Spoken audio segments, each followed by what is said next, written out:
اور پھر لدھیانہ کی اس تاریخی جامع مسجد سے بار بار کسانوں کے حق میں ریلیاں کی گئیں، کئی لاکھ مسلمان جو اکٹھے ہوئے، اور پھر گودی میڈیا بھی یاد آیا کہ جب ابو جان رحمت اللہ علیہ نے یہ کہا کہ ہم کسانوں کے ساتھ کھڑے ہیں، تو باقاعدہ انڈیا ٹی وی زی نیوز نے خبر لگائی کہ پنجاب کے شاہی امام نے تڑکا لگا دیا مذہب کا کسان اندولن میں۔ تو آج جمعے کے دن میں باقاعدہ ذمہ داری سے گودی میڈیا کو یہ کہنا چاہتا ہوں کہ ہمارے والد مرحوم نے تمہارے مطابق جو تڑکا لگایا تھا، تڑکا پورا لگ گیا اور اللہ نے کسانوں کو فتح عطا فرمائی۔ ٹھیک ہے، آج خوشی کا دن ہے، ہم نے اللہ کا شکر ادا کیا ہے، اور جو لوگ ہمارے ساتھ جڑے ہوئے ہیں پورے پنجاب میں، وہ بار بار ہم جب بھی کہیں کوئی مسجد کا سنگ بنیاد رکھتے تھے، کسی جنازے میں دعا کرتے تھے، کسی نکاح میں دعا کرتے تھے، بار بار کہتے تھے کہ اللہ کسانوں کو فتح عطا فرما اور اب مرکزی حکومت کو ہدایت دے تاکہ وہ کسانوں کے ساتھ بات کر لے۔ آج جہاں الگ الگ سیاسی جماعتیں یہ سمجھتی ہیں کہ انہوں نے اپنا مشن پورا کر لیا، یا کیندر سرکار یہ سمجھتی کہ انہوں نے کسانوں کے اوپر ملہم لگ دی، ہم بھی یہ سمجھتے کہ ہمارے رب نے ہماری دعائیں سن لی ہیں، تب آج کا دن ہمیں دیکھنے کے لیے نصیب ہوا ہے۔ لیکن اس دن میں ان سب لوگوں کو یاد کرتا ہوں جنہوں نے ان 14 مہینوں میں کسان اندولن میں قربانیاں دی ہیں۔ ہم بار بار کتنی بار ہم لوگ سنگو بارڈر کے اوپر گئے، بے شمار مسلمان گئے، لیکن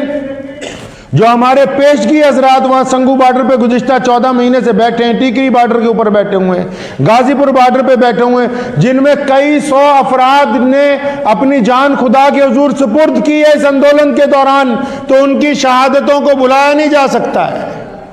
ان قربانیوں کو فراموش نہیں کیا جا سکتا ہے جو قربانیاں ان 14 مہینوں میں دی ہیں۔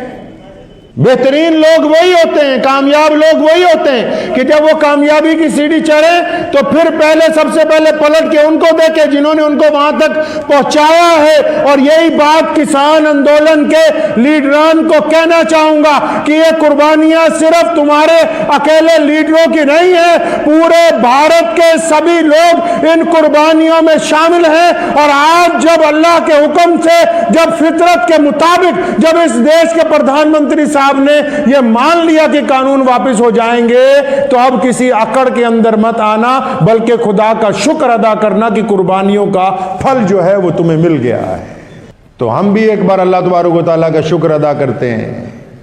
کہ ہم نے بار بار کسان اندولن میں بڑی، میرے والد مرحوم رحمت اللہ علیہ بار بار ہمیں کہتے تھے کہ جس طرح ہم دین کا کام کرتے ہیں اس طرح کسانوں کے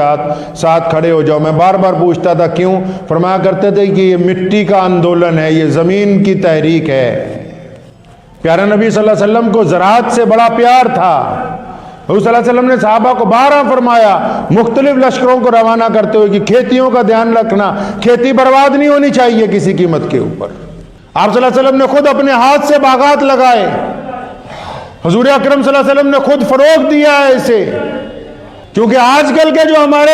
سرکاری مولوی ہیں، سوائے 5 باتوں کے چھٹی بات ہے ہی کوئی نہیں ہمارے پاس، سوائے فتووں کے اور تیسری کوئی گفتگو ہی نہیں ہے۔ اگر ہم اسلام کو دیکھیں گے، اسلام نے پیدائش کے اندر اپنے مسائل کہے، اسلام نے میاں بیوی کے اندر اپنی برکات کے مسائل کہے، اسلام نے کاروبار کی اگر بات کی تو اسلام نے کھیتی کی بات کی، اسلام نے سڑکیں بنانے کی بات کی، اسلام نے گھروں کی تعمیر کی بات کی، اسلام نے درمیان کی رنجشیں ختم کرنے کی بات کی، اسلام نے جانوروں کے حقوق کی بات کی، اسلام نے درختوں اور پیڑ پودوں کی حفاظت کی بات کی، اسلام نے چلتے ہوئے پانیوں کو گندا کرنے سے روکنے کی بات کی۔ محمد رسول اللہ کا دین ہر لحاظ سے مکمل ہے۔ یہ ہماری بدقسمتی ہے کہ ہم سوائے عبادت کے کسی اور چیز کی گفتگو مسجد کے اندر بیٹھ کے نہیں کرتے، یہ ہماری بدقسمتی ہے۔ پیارے نبی حضرت محمد رسول اللہ صلی اللہ علیہ وسلم کو اگر ہم پڑھیں گے، حضور صلی اللہ علیہ وسلم نے زندگی کا کوئی شعبہ ایسا نہیں چھوڑا جس کے اندر لوگوں کی رہنمائی نہ کی۔ اگر کوئی کھجور کا باغ لگاتا ہوا ملا، حضور صلی اللہ علیہ وسلم نے اپنے ہاتھ سے بے شمار درخت لگا دیا آپ صلی اللہ علیہ وسلم۔ یہاں تک فرمایا کہ چلتے دریا کے اندر کوئی گندگی نہ ڈالے، اور فرمایا دریا کے کنارے بھی اگر تم بیٹھ جاؤ تو وضو کے لیے صرف اتنا پانی لینا جتنی ضرورت ہے، باقی پانی کو ضائع نہیں کرنا۔ یہ گفتگو کون کرے گا؟